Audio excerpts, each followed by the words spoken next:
everyone, my name's Amanda Day, and today I want to talk about the fact that many new students to yoga get a lot of pain in their wrists because we spend most of the time in yoga on our hands doing poses that some of the teachers will call as resting poses, and eventually downward facing dog would be a resting pose, but at the beginning it's a nightmare, right? Because most of the time we're walking around on our feet. We're not quadrupeds. We don't walk around on our hands like other animals.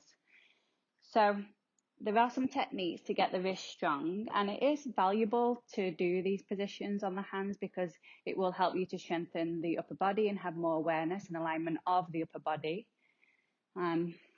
So just to show you some wrist exercises, with your hands under your shoulders and your index fingers parallel to one another, just make sure the hands are a tiny little bit wider than your shoulders. So your pinky fingers, the plumb line of the pinky fingers are more towards the edge of the mat.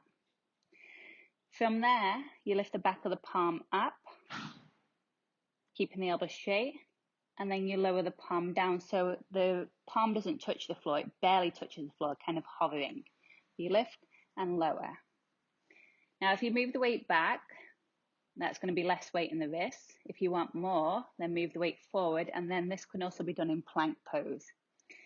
Now, some common mistakes that people do is that they do the movement from the shoulders, and then they don't feel anything. You see how my shoulders are going up around my ears and down. So keep the shoulder blades separating from away from each other in a position called protraction, and the shoulders away from the ears. As you lift, the movement comes from the wrist as you lift the palm up and down. And you should start to feel that on the inner wrist. So you do as many as you can, just taking it to fatigue.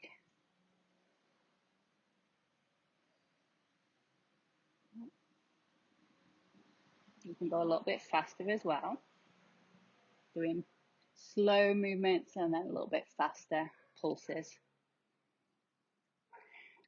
Once you feel that burn, then you can turn your fingers back, claw the floor of your fingers like you're squeezing a circular object, and then bend the elbows straight back so you're not hyperextending the elbows, and that will stretch those muscles that we were just strengthening in the wrist flexors.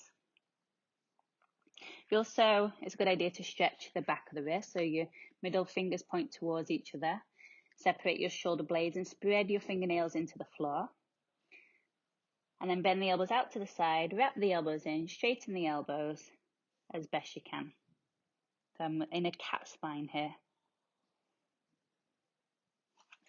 Now you can also do this exercise, which strengthens the wrist extenders, which is like you're flicking water off your fingers. So you're pushing your fingers against the thumb. So it's not just opening and closing your hands, because that would be palm strengthening, right? Which is, can be good as well. But it's the literal flicking of your fingernails against your thumb. See that? And you do that over and over and over and over and over. So that will strengthen the whole circumference of the wrist. Over time, if you do that when you arrive at class 5 minutes before, downward facing dog, plank, all these arm balances are going to become a lot easier. And eventually you will be able to just put the weight here in the front of the hands. So when my hands are on the floor in plank, say, it's almost like I'm hovering the back of my palm. I don't have any weight in the back of my palm. And the same in downward facing dog in all the balances, you see. The weight's in that index finger knuckle and spreading into the knuckles of the fingers.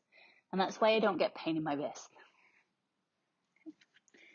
Now, until the wrists are strong, until you've been doing exercises for a while, you can also put your hands onto blocks this way and then squeeze your fingers into the blocks. It's a little bit easier than squeezing into the floor. And that's going to strengthen the muscles here and create less pain in the poses. It also gives you a bit more height so you can easily step your foot forward. Now we also have this other prop called a yoga wedge. You might have seen these. They might have these at your studio. You have the wedge in front of you so it slopes down away from you. So the highest point's towards you, the skinniest part is away from you at the front of your mat. Then your hands come onto that wedge. Now, it might feel weird at first because it's forcing the weight forward into the hands and it's creating less wrist extension through through the wrist. So this is wrist extension, wrist flexion. So it's less wrist extension. Just make sure your index finger knuckle is on the front. That's the main area. If I was to say the point of the most weight would be right here in the index finger knuckle.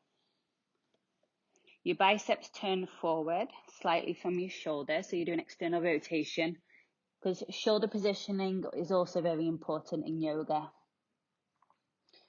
So that's something else that you will need to learn, is how to upward rotate the shoulder blades. Basically just thinking of turning your biceps forward usually helps while keeping your index finger knuckle grounded. Right? Bend your knees if your hamstrings are tight. Again, that's going to allow you to move the weight back, like you're trying to pull back, so there's less weight in your hands, more weight in your feet. If you like to straighten your hamstrings are tight, you can see how that moves my weight forward. So it's more like I'm doing a plank. So you end up working a lot harder, and it stops you being able to try to find that natural curve of the lower back. Well, thank you for watching my video. I hope to see you soon. Have a wonderful day.